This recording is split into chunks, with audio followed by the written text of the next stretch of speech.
नमस्कार दोस्तों, आप देख रहे हैं ट्रेड विद चौरसिया। जय श्री राम। और आज हम डिस्कस करने वाले हैं, देखिए, बहुत ही प्यारी स्ट्रैटेजी जिसका नाम है पिवट स्ट्रैटेजी। पिवट, देखिए, इसको पिवट भी बोलते हैं, पिवट भी बोलते हैं, कई सारे लोग अपने अपने हिसाब से इसको बोलते हैं। बहुत ही सिंपल स्ट्रैटेजी है। इसके लिए आपको कुछ, देखिए, ये वीडियो बहुत ज़्यादा बड़ा करने की कोशिश नहीं करूंगा, ठीक है। देखिए, हमारी यहाँ पर ऑलरेडी एक एंट्री बनी हुई है, हमने यहाँ पर एक कॉल सेल किया हुआ है, ठीक है।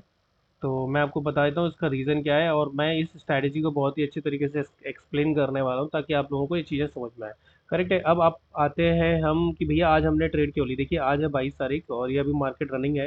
तो मैं आपको बताता हूँ मैंने आज ट्रेड कहाँ ली। देखिए, सिंपल सा था। मैं सबसे पहले आके क्या करता हूँ, निफ्टी फिफ्टी पे, अगर आपकी, देखिए, सिंपल सा है, 15 मिनट की टाइम फ्रेम पे जाइए और सबसे पहला आखिरी जो कैंडल है उसका आपको पूरा बॉक्स की तरह मार्क कर लेना है। ये आपका अभी रेजिस्टेंस का काम करेगा। मार्केट शुरू तक गैप डाउन।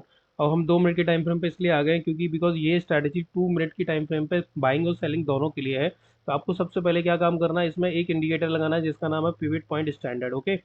और इसमें आपको देखना है कि पी कहाँ लिखा है, ये होता है पिवट पॉइंट। तो मैं अगर आपको इसकी सेटिंग में ले जाता हूँ तो सेटिंग सिंपल सी है इसकी, इसको आपको डार्क कर लेना है ताकि आपको ये समझ में आए कि पिवट कौन सा है और S1 कितना है। S1 को भी हल्का सा हम डार्क कर लेंगे ताकि हमें चीज़ें समझ में आए बेटर तरीके से। इसको आप चाहो तो ब्लू कर सकते हो तो वो थोड़ा हाईलाइट हो जाएगा, ओके। देखिए, पिवट पॉइंट आपका ब्लू हो गया, ओके। अब हमें क्या करना है इसमें देखिए, कुछ नहीं करना है। अगर मान लो, इसके रूल्स लिख लीजिए, अगर पिवट पॉइंट के नीचे खुला हुआ है मार्केट, ठीक है, अगर पिवट पॉइंट के नीचे मार्केट खुला हुआ है तो pivot point as a resistance काम करेगा। सिंपल सा रूल है, बेसिक रूल्स मैं आपको बता रहा हूँ इसके। अगर मार्केट पिवट पॉइंट के नीचे खुला है तो मार्केट में pivot point as a resistance का काम करेगा, और अगर मार्केट पिवट पॉइंट के ऊपर खुला है तो मार्केट एज अ सपोर्ट का काम करेगा, ठीक है। एक सेकंड में एपिक पॉन पैन को थोड़ा ऑन कर लेता हूँ ताकि चीज़ें और बेटर तरीके से समझ में आए, ठीक है। ठीक है। अब हमने क्या किया है साहब, देखिए, सिंपल सा लॉजिक है। अगर मार्केट पिवट पॉइंट के नीचे खुला हुआ है, मार्केट नीचे ही खुलता है, ठीक है, मार्केट नीचे गैप डाउन खुला हुआ है, मार्केट नीचे खुलता है, ये इसको टच करता है, तो आपको जब भी इस पर टच होगा आपको यहाँ पर पुट बाय कर लेना है। अगर मार्केट पिवट पॉइंट के नीचे है, ठीक है। और इसका जो एक्यूरेसी है ना, इसका एक्यूरेसी है आपका 80% का। 80 पर 100 में से 80 ट्रेडें आपकी प्रॉफिटेबल होंगी, वो 20 ट्रेड में मैं आपके ऐसे लेता हूँ, करेक्ट है। अब मार्केट में क्या करना है 80% का विन रेट बहुत अच्छा होता है। आपको क्या करना है, जब भी मार्केट पिवट पॉइंट पे आएगा, टच करेगा 2 मिनट की टाइम फ्रेम पे, आपको इमीडिएटली यहाँ से क्या कर लेना है, पुट बाय कर लेना है, ठीक है। उसके बाद क्या करना है, ठीक है, अगर जस्ट अपोजिट, अगर मान लो यही मार्केट पिवट पॉइंट के ऊपर खुलता, अगर मार्केट मान लो यहाँ पर खुलता, ठीक है, अभी तो चलो डाउन साइड का एग्जांपल है, अगर मार्केट यहाँ कहीं खुलता और पिवट पॉइंट हमारा नीचे होता तो मार्केट ऐसे जाता फिर ऊपर चला जाता, तो हमें वेट करना पड़ेगा कि मार्केट पिवट पॉइंट पे आए, इसको एज अ सपोर्ट यूज करे तो आप यहाँ पर कॉल बाय कर सकते हो, ठीक है। और आपका टारगेट क्या रहेगा, पिवट से आपका S1 का टारगेट रहेगा, सॉरी R1 का रहेगा रेजिस्टेंस का, और पिवट से आपका क्या टारगेट रहेगा भाई, S1 का रहेगा सपोर्ट का।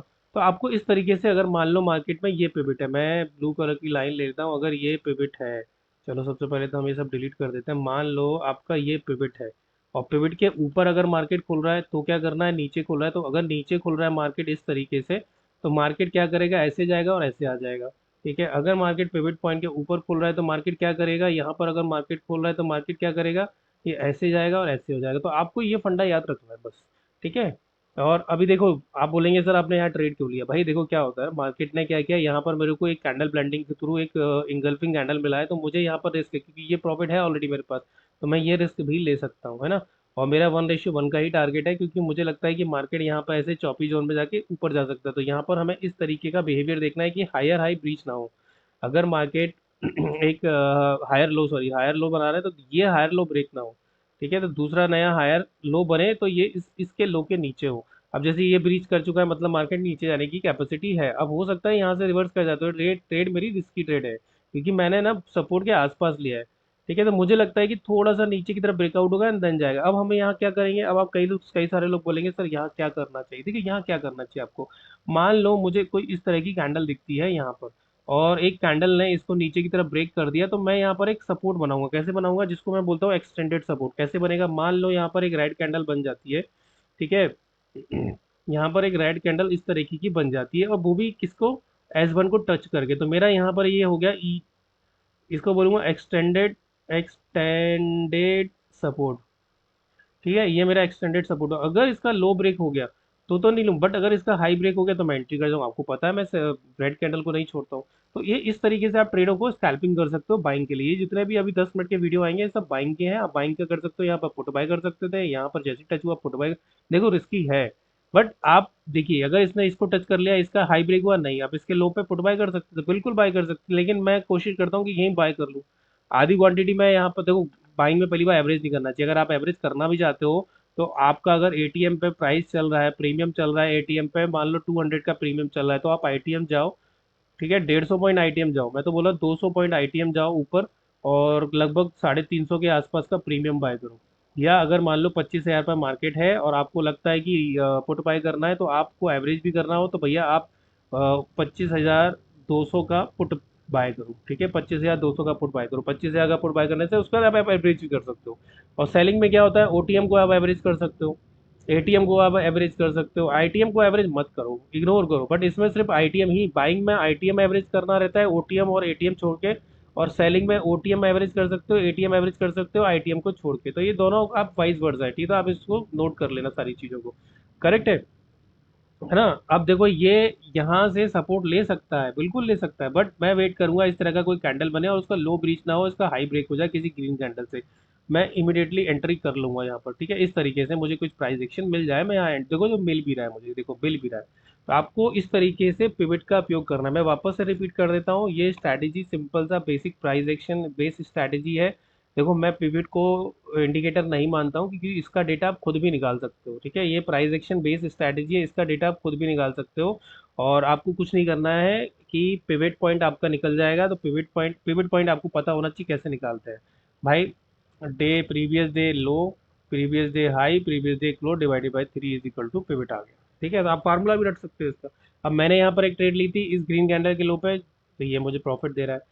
अब आप चाहो तो ग्रीन कैंडल का ये लो पकड़ के ये ट्रेड कर सकते थे, तो आप इस तरीके से ट्रेड कर सकते हो। अब आपको लग रहा है कि आप इसका एक इंडिकेटर और सहारा ले सकते हो वीवेप का। अगर मार्केट वीवेप के नीचे चल रहा है तो कोशिश करो पुट बाय करने की। अगर मार्केट अगर यही सिचुएशन ऊपर की तरफ होती तो कोशिश करो कॉल बाय करने की, जब तक पिवट पॉइंट है। देखो आ गया ब्रेक, अब मेरा ये क्या हो गया, एक्सटेंडेड सपोर्ट हो गया, है ना। अब ये एक्सटेंडेड सपोर्ट हो गया, बस मजे में करो, क्योंकि देखो हमारी ऑलरेडी ट्रेड चल रही है और हम इसमें बैठे हुए। तो आपको पिवट पॉइंट का मतलब ये है कि सबसे पहले ये पता होना चाहिए कि जो आपका पिवट पॉइंट है मार्केट उसके ऊपर है या नीचे। अगर मार्केट यहाँ पर है तो ये क्या काम करेगा, सपोर्ट का। और अगर मार्केट अगर इसके नीचे है, यहाँ पर है मार्केट, अगर इसके नीचे यहाँ पर है, तो ये क्या काम करेगा, रेजिस्टेंस का। बस सिंपल सा फंडा है, आप इसमें स्कैल्पिंग कर सकते हो। स्कैल्पिंग है 2 मिनट के टाइम फ्रेम पे स्कैल्पिंग करके बाहर हो जाओ, ठीक है। और देखिए मेरा एक ना मेंटरशिप प्रोग्राम चलता है, अगर आप उसको ज्वाइन करना चाहते हो तो आप हमारे साथ 6 महीने लाइव पे जुड़ सकते हो। हम उसमें साइकोलॉजी सही कराते हैं, किस तरीके की साइकोलॉजी होनी चाहिए ट्रेडिंग के समय, और कौन कौन सी स्ट्रैटेजी कब यूज़ करना चाहिए, कब क्या यूज़ नहीं करना चाहिए। मैं आपको देखो मैं आपके लॉसेस एकदम बंद करा दूंगा। लॉसेस होते हैं बट उसको कैसे रिकवरी करते हैं वो मैं आपको करा दूंगा। हाँ, लॉसेस तो पार्ट है ट्रेडिंग का, हम उसको कम कर सकते हैं। बाकी प्रॉफिट तो आपको जब लॉसेस होना बंद हो जाएंगे तो आप ब्रेक इवन पे आएंगे, ब्रेक इवन के आप प्रॉफिट पे आ जाएंगे, ठीक है। अब यहाँ पर हमारी ट्रेड बन सकती है क्योंकि यहाँ पर सपोर्ट है, सपोर्ट से ले सकता है मार्केट। अब मार्केट साइकोलॉजिकल लेवल के आसपास है, देख लेते हैं, चेक कर लेते हैं अगर क्या मार्केट साइकोलॉजिकल लेवल के आसपास है। भैया 24,014 के आसपास है, बिल्कुल 400 का साइकोलॉजिकल लेवल है इधर। तो आप चाहो तो साइकोलॉजिकल लेवल है तो यहाँ पर आप OI चेक कर लो कितना है। अगर आपको लगता है कि पुट OI ज़्यादा है तो आप नीचे का वेट ऊपर साइड जा सकते हो। बट आपको सिंपल सा लॉजिक है, रेड कैंडल का हाई ब्रेक होना चाहिए।